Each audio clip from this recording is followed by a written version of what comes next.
Dos ultrapassados carros do final dos anos 70 para os carros com suspensão ativa do começo dos anos 90, os engenheiros da Fórmula 1 se tornaram cada vez mais reservados a respeito de sua tecnologia.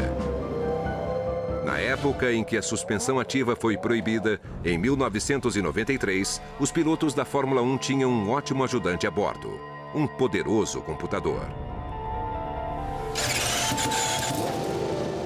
Da faísca que inflamava a gasolina no motor, à fração de segundo para se fazer a troca de marcha, tudo era controlado por um cérebro eletrônico. Os paralelos com o projeto dos aviões eram óbvios, não apenas com o perfil alado dos modernos carros de Fórmula 1, mas com a revolução eletrônica que acontece no cockpit. Alguma coisa tinha que ser feita. Ficou decidido que toda aquela ajuda tecnológica dos pilotos tinha que ser banida. A ênfase seria o campeonato de pilotos. Assim, toda a ajuda aos pilotos acabou.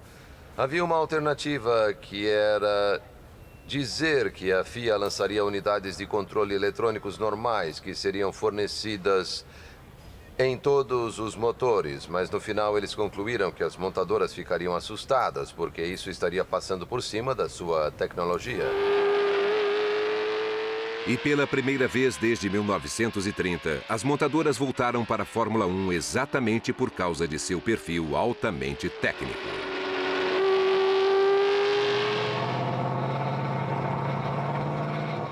E os poderosos gigantes do circo da Fórmula 1 conhecem as lições da história. A tecnologia sempre vencerá.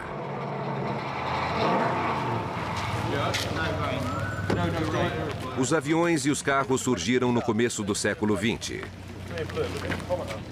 Na época, os aviões eram assim. E nos anos 30, os mesmos engenheiros trabalhavam nos dois setores.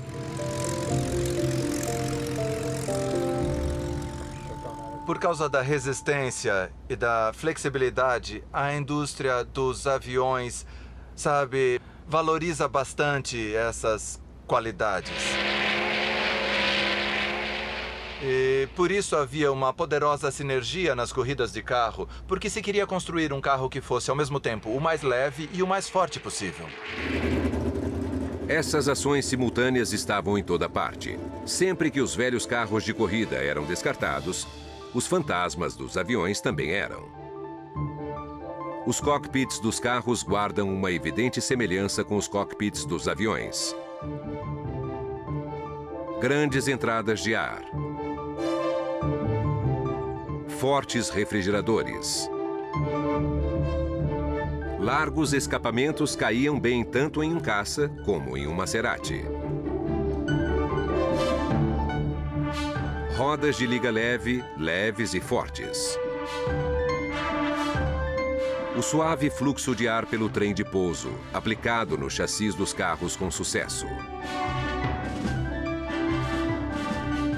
Até detalhes, como porcas travadas automaticamente para diminuir a vibração, eram comuns. Na hora da manutenção, trocas rápidas eram possíveis com o uso de materiais rebitados em alumínio. O suporte da asa deste avião bimotor modelo Avro Tutor de 1931 tem o mesmo princípio da suspensão da Williams, feita 60 anos depois. Acima de tudo, a aeronáutica era uma sala de aula para o automobilismo, demonstrando como se acomodar grandes e potentes motores em pequenos espaços. Os projetistas aéreos desenvolvem o que há de melhor para um bom desempenho. Em 1934, o uso da madeira ofereceu uma pequena vantagem no peso, e a de Havilland Aircraft a adotou. Tudo bem, obrigado. Mas foi o design que indicou o futuro. 3 de Havilland Comets foram construídos para a corrida aérea entre a Inglaterra e a Austrália. Esse é o avião que ganhou a corrida, o Grosvenor Hawes. A fuselagem estreita continha 3 grandes tanques. Aqui atrás sentavam o piloto e o copiloto, um atrás do outro. Ele tinha 2 pequenos e bem moldados motores de 6 cilindros. Essa combinação de pequenos motores, fuselagem aerodinâmica e riqueza de detalhes, como as rodas retráteis, possibilitavam velocidades de cruzeiro de até 380 km por hora.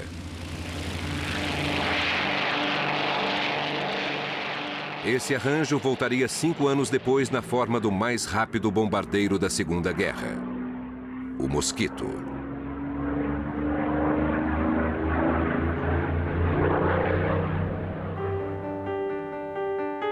Para os alemães, o desenvolvimento de motores aéreos foi proibido desde 1919.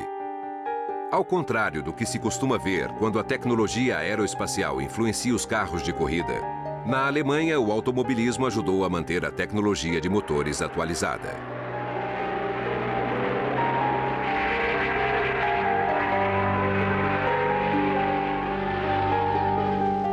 Em 1937, o Messerschmitt foi montado com motores V12 superalimentados da Daimler-Benz.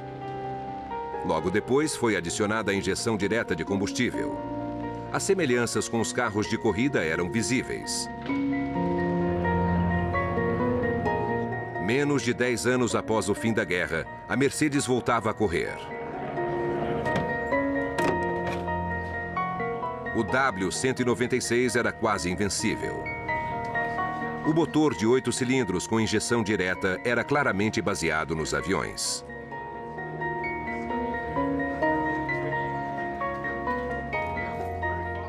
Dez anos antes, houve outra criação de carros de competição na Alemanha nazista.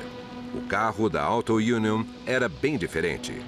O projetista Ferdinand Porsche foi convencido que a posição dos motores atrás do piloto era uma opção melhor para os carros de corrida. A Auto Union começou em 1934. Eles eram únicos no que faziam. O tanque de combustível era colocado entre o piloto e o motor, este um 16 cilindros superalimentado. Um sistema tubular ligado ao radiador alimentava todo o motor. O cockpit espartano tinha todas as características dos projetos aéreos. Em 1937, as corridas dominadas pelas equipes alemãs se aproximavam de velocidades de 320 km por hora. Novas regras limitando o peso dos carros em 750 quilos visavam segurar esse aumento da velocidade.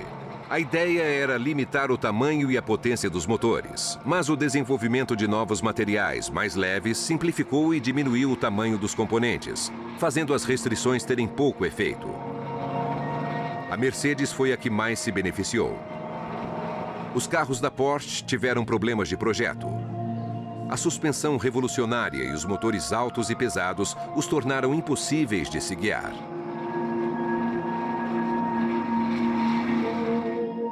A ideia futurista do motor atrás do piloto ficaria em desuso por quase 20 anos.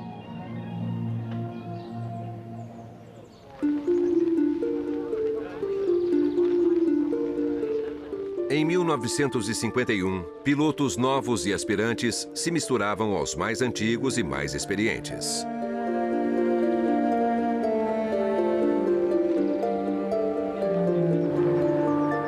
Durante todo o dia, equipes chegavam ao antigo aeroporto de Silverstone para o GP da Inglaterra. Os carros agora entravam no regulamento da nova Fórmula 1. Todos os que competiam tinham seus motores colocados na parte dianteira do carro.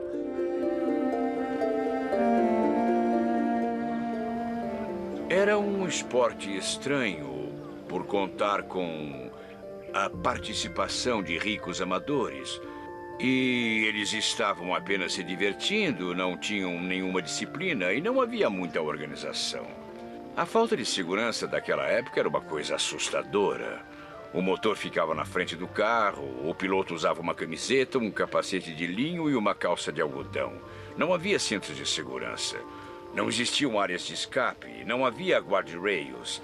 E lá estavam mais de 100 mil pessoas em Silverstone para o primeiro grande prêmio depois da guerra. E só uma corda separando os carros do público. Foi um milagre não ter havido catástrofes.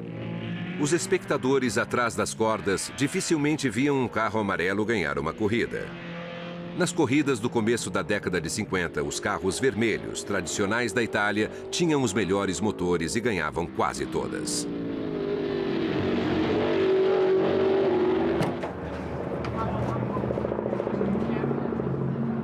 O domínio da Itália com a Ferrari e a Maserati na década de 50 estava associado ao posicionamento do motor na frente do carro. E foi assim que a Fórmula 1 terminou a década de 50. A exceção foi apenas um homem, John Cooper, que colocou o motor atrás. Mas não foi na Fórmula 1, isso foi na Fórmula 3, que tinha pequenos carros, motores traseiros, motores de motocicletas. E ninguém poderia imaginar que ali estaria o futuro da Fórmula 1.